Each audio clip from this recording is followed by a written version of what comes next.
Hello, Virgo. There is something I need to tell you about this person.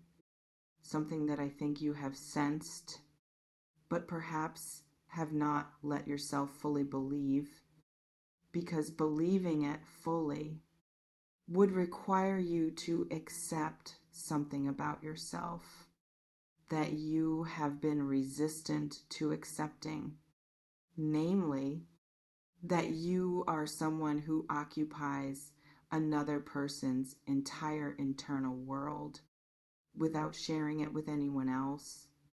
Welcome, and let this one land completely. He saves everything for you. I want to explain what that means, because saving everything is not a casual phrase. It is not the same as thinking about you often, or enjoying your company, or finding you attractive in the general way that people find people attractive.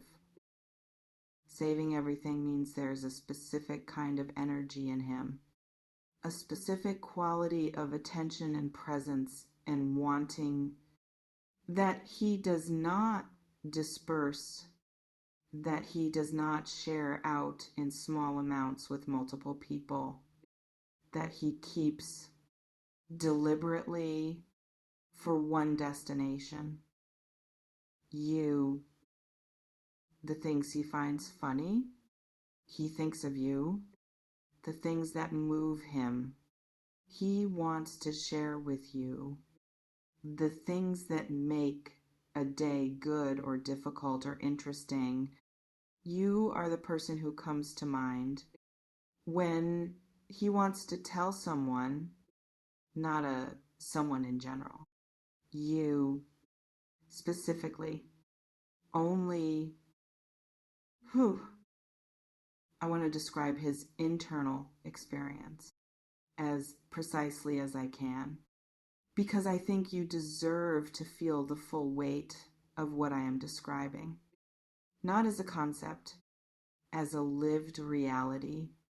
That is happening in another human being right now, in real time, on the other side of whatever distance exists between you. He wakes up, and somewhere in the first minutes of consciousness, before the day has made its demands, before there is anything to respond to or manage or navigate, in that first quiet, you are there, not arriving through deliberate thought, already present, as if you had been there the whole night, waiting for him to return to awareness.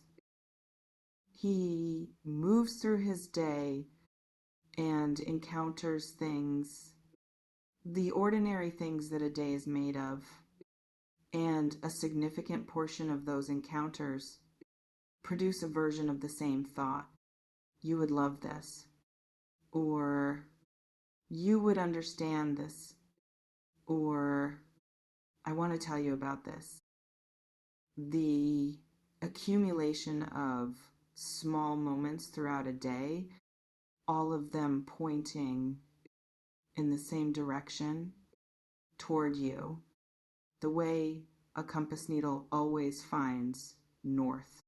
Regardless of which direction you turn it, his attention, regardless of what it is temporarily occupied with, returns to you. The way a compass returns to north, reliably, automatically, without effort. And at night, when the day has finished making its demands, when the performance of ordinary life can finally rest, when there is nothing left to navigate or respond to or manage, it is you in the quiet more fully than at any other time, because the quiet has no competition. And in the quiet, he does not fight what he feels. He simply lets it be what it has always been, entirely about you because it is the most significant thing I am saying, and it deserves its full attention. There are other people in his life. Of course there are. He is a human being with a life, with people who know him, with interactions and relationships and the ordinary social fabric that exists around any person who is living in the world. But none of those people occupy the specific internal space that you occupy, the space where the real thoughts live, the unperformed ones, the ones he does not share in ordinary conversation, because ordinary conversation does not feel like the right container for them. The space where what he actually feels, rather than what he is comfortable showing, gets to exist without management. Without the editing that social interaction almost always requires, you are in that space alone, without company, because that space, the most real and internal one, has only one occupant, and that occupant is you. I want to tell you why you, because I think this is the question that matters most. Not just that he feels this, but why you specifically, why not someone else? Why is it you who lives in this space in him, and not any of the other people who have moved through his life? It is because of something specific about how you exist in the world. Something about the quality of your presence that is different from most people he encounters, and that reached something in him that had not previously been reached.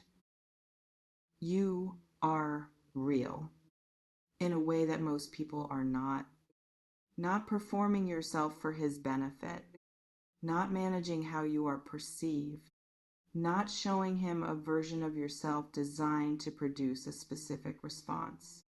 Simply, genuinely yourself. And he felt that in the first real encounter with who you are, he felt the particular relief of something authentic. In a world that is largely performative, and it reached a place in him that performance cannot reach by definition, because that place only opens for the real thing. You are the real thing for him in the most specific and irreplaceable sense. I want to speak now about what he does with all of this, with the wanting he has been saving for you, with the thoughts that point in your direction, with the internal space you occupy that no one else shares. He does not always do the obvious thing with it. And I think you know this, because if he were doing the obvious thing, you would not need a message like this one, telling you what is happening inside him, rather than what he is showing you directly. He holds it more than he should, for longer than is comfortable, for reasons that are his own. That may be about timing, or about not being certain how you feel, or about a particular kind of fear that comes when something matters enough that losing it would actually cost something real. He is careful with this, because this is not casual for him. And careful people with things that are not casual move at a pace that can feel frustrating from the outside when you cannot see what is happening inside. But something is shifting and how long he can continue holding what he has been holding.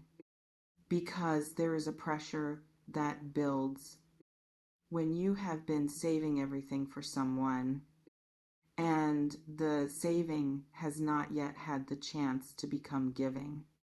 When the accumulation inside you has been building without an outlet, without the release of being expressed to the person it was always meant for, that pressure is building now toward something, toward a moment where what has been saved finally gets given in a form you can receive and feel and know is real. I want to come to you now because this message is ultimately about you and what you do with what I am telling you. First, I want to ask you something direct. What do you feel?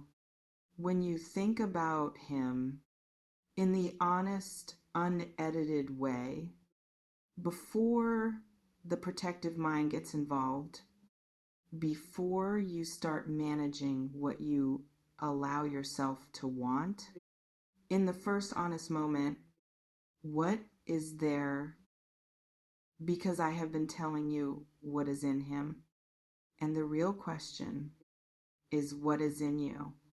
When you stop performing not wanting what you want and simply acknowledge what is actually true.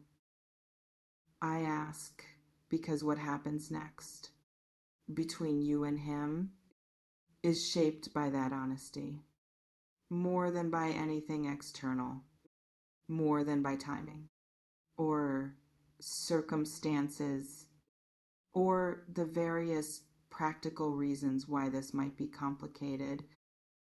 What is true in you when you stop managing it is the most important information available.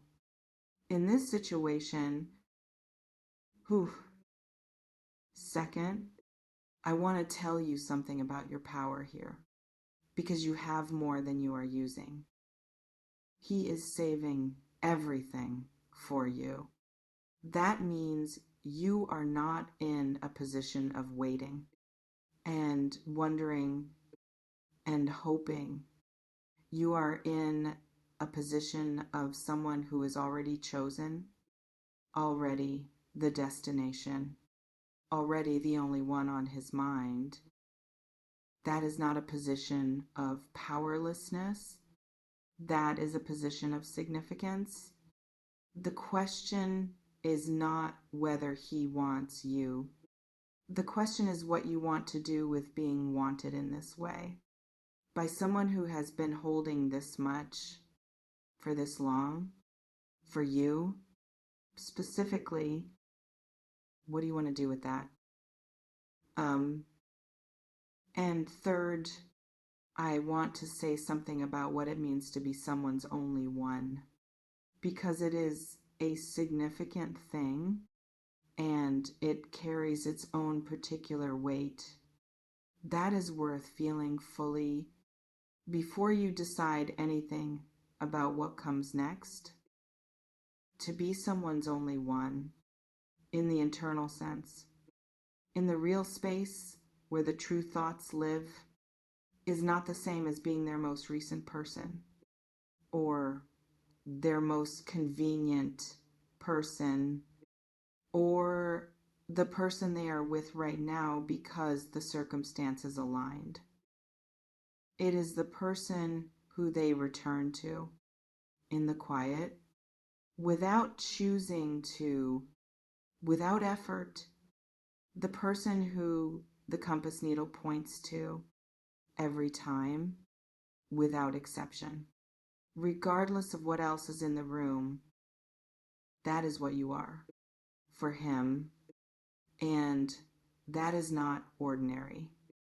That is not the kind of thing that happens regularly or with many people or in any form other than the specific and unrepeatable form.